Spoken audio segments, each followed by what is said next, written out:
அஸ்ஸலாமு அலைக்கும் வரஹ்மத்துல்லாஹி வபரகாத்துஹு. புகழ் அனைத்தும் இறைவனுக்கே. தற்போது அமெரிக்காவினுடைய அரசு, ட்ரம்பினுடைய அரசாங்கம் முடக்கப்பட்டிருக்கிறது.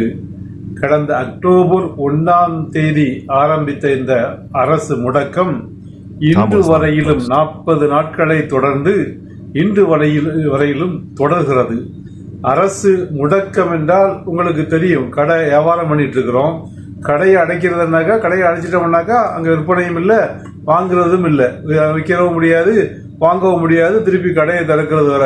இதுதான் அந்த முடக்கம்னாக்கா அமெரிக்காவினுடைய அரசு முடக்கப்பட்டிருக்கிறது.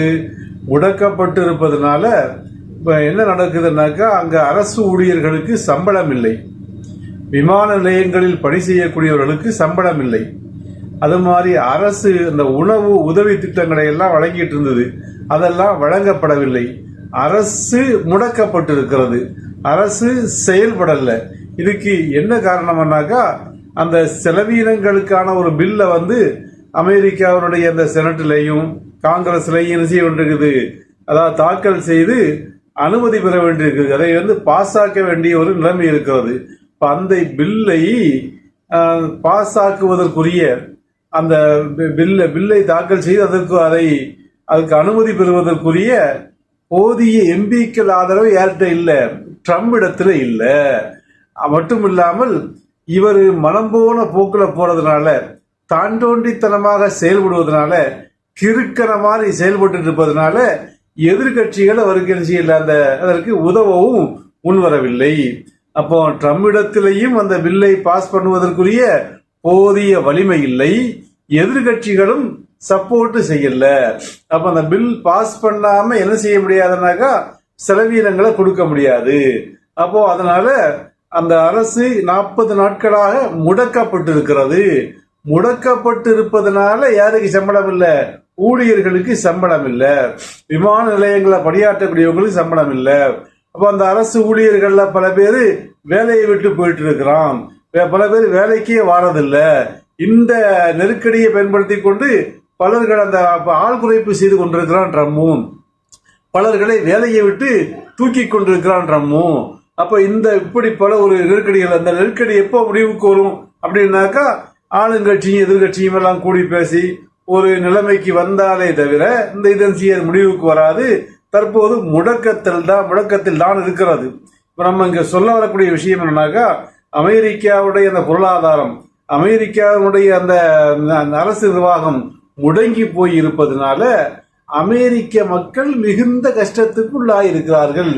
எந்த அளவுக்குன்னாக்கா, உணவு பற்றாக்குறை இங்க ஏற்பட்டு இருக்கிறது.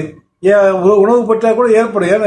எப்படி ஏற்படும்னாக்கா, ஒண்ணு அதாவது பல பேருக்கு வேலை இல்லை, வேலை இருந்தாலும் சம்பளம் இல்லை, சம்பளம் இருந்த வேலை இருந்து சம்பளம் இருந்து இதற்கு பிறகு விலைவாசிகள் கடுமையாக ஏறி இருக்குது. அப்போ உணவுப் பொருட்களை வாங்குவதற்குரிய வலிமை இல்லாமல் அமெரிக்க மக்கள் சிரமப்பட்டு கொண்டிருக்கிறார்கள். உரிய நேரத்துக்கு உண்ணுவதற்கு உணவில்லாமல் தடுமாறி கொண்டிருக்கிறார்கள், தத்தளித்துக் கொண்டிருக்கிறார்கள். ஒரு கிறிஸ்துவ சகோதரி ஒரு பதிவை ட்விட்டர்ல அந்த எக்ஸ்ட்ராத்துல பதிஞ்சிருக்கிறாங்க. அதுல சொல்றாங்க, என்னுடைய குழந்தைக்கு பால் வாங்கணும், பால் வாங்குவதற்கு என்னிடம் காசு இல்லை. காசு இல்லைன்னா பல உதவி நிறுவனங்களை, கிறிஸ்துவத்தோடு தொடர்புடைய, சர்ச்சோடு தொடர்புடைய பல உதவி நிறுவனங்களை நான் செய்தேன், தொடர்பு கொண்டேன். அந்த தொடர்பு கொள்ளும் போதே அந்த இதுல தொலைபேசியிலேயே என்னுடைய குழந்தையினுடைய அழுகுரல் கேட்டுக்கொண்டிருக்கிறது. இப்படி நாம் பல பேரை தொடர்பு கொண்டோம். சுமார் 26 தொண்டு நிறுவனங்களை நான் தொடர்பு கொண்டும் கூட அவங்க எங்களுக்கு என்ன செய்ய உதவி செய்யல. ஆனால் ஒரு இஸ்லாமிய நிறுவனத்தை நான் தொடர்பு கொண்டேன். தொடர்பு கொண்ட உடனே, நீ யாருன்னு கேட்கல, எந்த மதம்னு கேட்கல, நீ என்ன நிறம்னு கேட்கல, நீ என்ன குலம்னு கேட்கல, என்னுடைய முகவரியை கேட்டார்கள். நான் கேட்ட அந்த உதவியை கொண்டு சேர்த்தார்கள் என்று அந்த சகோதரி சொல்ல. இது ஒரு விஷயம் ஒரு பக்கம் இருக்குது. ஆக நான் இங்க நம்ம என்ன சொல்ல வரோம்னாக்கா, காசா இருக்கு இல்லையா, காசா 2 ஆண்டுகளாக போர் முனையில இங்க அமெரிக்காவில் யாரும் குண்டு போடல, அப்படிதானே. ஒரு அரசுல ஒரு தேக்கம் ஏற்பட்டிருக்கிறது, அரசு முடக்கப்பட்டிருக்கிறது. ஆனால் 2 ஆண்டுகளாக காசாவில் குண்டுகள் விழுந்து கொண்டிருந்தது. அந்த குண்டுகள் விழுந்து கொண்டிருந்த குண்டுகளுக்கு முன்னால் நின்று கொண்டு அந்த மக்கள் வாழ்ந்து கொண்டிருந்தார்கள். துணிவோடு நின்று கொண்டிருந்தார்கள். 2 ஆண்டுகளாக தாக்கு பிடித்துக் கொண்டிருந்தார்கள். இப்போதும் கூட அவங்க சரண்டர் ஆகவில்லை. சமாதான ஒப்பந்தத்தின் கீழ் தான் வந்திருக்கிறாங்க. அப்படித்தானே? போர் நிறுத்தம் இஸ்ரேலால தாக்கு பிடிக்க முடியாம போர் நிறுத்தத்தை கொண்டு போர் நிறுத்தம் தான் அங்க வந்திருக்குது. ஆக 2 ஆண்டுகளுக்கு மேலாக களத்தில் நின்றார்கள், போராடினார்கள், கிட்டத்தட்ட வென்று காட்டி இருக்கிறார்கள். 2 ஆண்டுகள் அந்த மக்களால் போராட முடிந்தது. 40 நாட்கள் அந்த அமெரிக்க மக்களால் செய்யல, சகிக்க முடியவில்லை, பொறுக்க முடியவில்லை. 40 நாளாக அந்த அரசு முடங்கி இருப்பதனால அந்த உணவு உதவி திட்டங்கள்லாம் அந்த அரசு மக்களுக்கு வழங்கி இருந்தது. இப்ப அரசு முடக்கம்னால உணவு உதவி திட்டம் எல்லாம் போய் சேர மாட்டேங்குது. இப்ப சாப்பாட்டுக்கு சிங்கி அடிக்கக்கூடிய எல்லாம் வந்திருக்குது, சாப்பாடு இல்லாததான் வந்திருக்குது. அந்த பல உணவுப் பொருட்களுடைய விலைகளும் தாறுமாறாக உயர்ந்திருக்கிறது. அப்ப இதனால அந்த மக்கள் பட்டினியில பல இடங்கள்ல வாழுகிறார்கள். பிறருடைய அந்த உதவியை எதிர்பார்த்து வாழக்கூடிய ஒரு நிலைமை இந்த 40 நாளிலேயே வந்திருக்கிறது என்றால் சொல்லுவோம் இல்லையா? அதாவது இன்னைக்கு நீ செய்தாக நீ செய்யக்கூடிய அந்த செயலுக்குரிய தண்டனை அனுபவிச்சே ஆகணுங்கிறது அல்லாஹ் இங்க காட்டி கொடுக்கிறான். அல்லாஹ் அந்த நிலைமைக்கு உனக்கு இந்த நிலைமைக்கு நீ வருவது வெகு தூரத்தில் இல்லை என்று சொல்கிறான். அமெரிக்காவுடைய கடன் தெரியுமா உங்களுக்கு? கிட்டத்தட்ட 37 ட்ரில்லியன் கடனில் அமெரிக்கா தத்தளித்துக் கொண்டிருக்கிறது. ட்ரில்லியன் உங்களுக்கு தெரியும் அப்படித்தானே?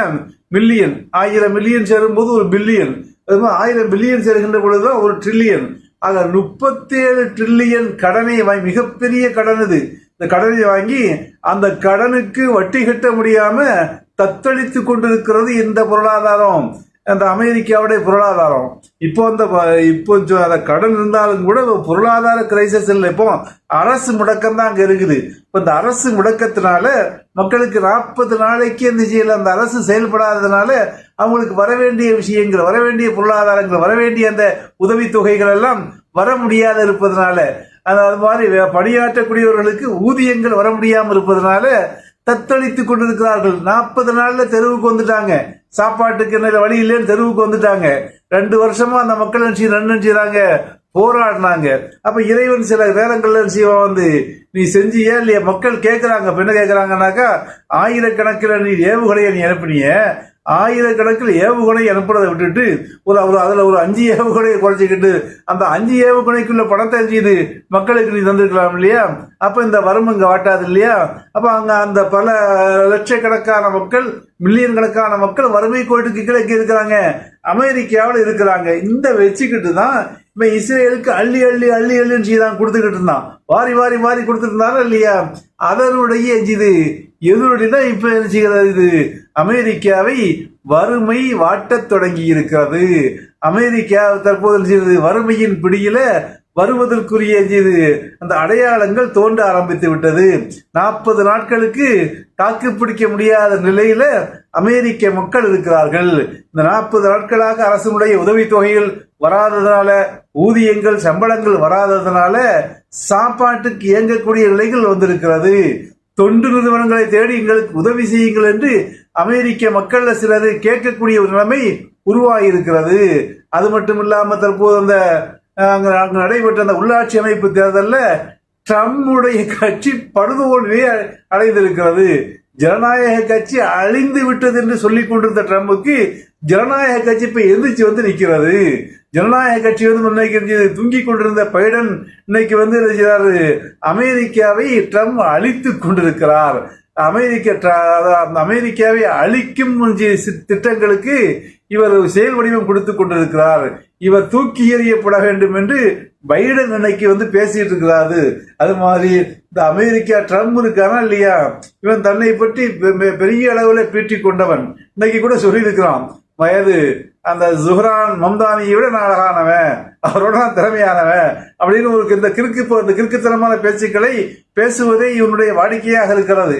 அது மாதிரி இந்த வெள்ளை மாளிகையில் இன்னைக்கு ஒரு புகைப்படம் ஃபேமஸ் ஆகி கொண்டிருக்கிறது, வைரல் ஆகி கொண்டிருக்கிறது, ட்ரம்பை பற்றிய புகைப்படம். அந்த புகைப்படம் இதுதான் சரியா? அப்ப அந்த புகைப்படம் அந்த என்ன விஷயம் என்னன்னாக்கா, வெள்ளை மாளிகையில் விவாதம் நடைபெறுகிறது. அதுல அடுத்து இந்த ட்ரம்புடைய பதவிக்கு வருவதற்கு அவனுடைய கட்சியில வாய்ப்புள்ள கலிபோர்னியாவுடைய கவர்னர் எல்லாம் கலந்திருக்கிறாரு, முக்கிய அதிகாரிகள் கலந்திருக்கிறாங்க. முக்கிய அந்த நியூஸ் செய்தி நிறுவனங்கள்லாம் இது கலந்திருக்குது. விலைவாசிகள்லாம் உணவுப் பொருள் விலையேறிவிட்டது, மருந்து பொருள் விலையேறிவிட்டது, இப்ப இதை கட்டுப்படுத்துறதுக்கு ஏதாவது வழி இருக்குதா என்பதை பற்றி என்ன செய்யறாங்க, வந்து ஆராய்வதற்காக வேண்டி ஒரு கூட்டம் நடைபெறுகிறது. அந்த கூட்டத்தில் உட்கார்ந்து நீ வச்சுக்கிறான், கொரட்டை விட்டு தூங்கிட்டு இருக்கிறான். இதுதான் இன்னைக்கு ட்ரம்ப். அன்பிற்குரியவர்களே, அதாவது சில அதிகாரம் இருக்கிறது என்பதற்காக வேண்டி நாம் எப்படியெல்லாம் ஆட முடியுமோ அப்படியெல்லாம் ஆடிவிட்டோம் என்றால் ஒரு காலத்துல அதற்குரிய தண்டனையையும் அதற்குரிய கூலியையும் பெற்றே ஆக வேண்டும் என்பதை இந்த நிகழ்வுகள் நமக்கு விளக்கி கொண்டிருக்கின்றது.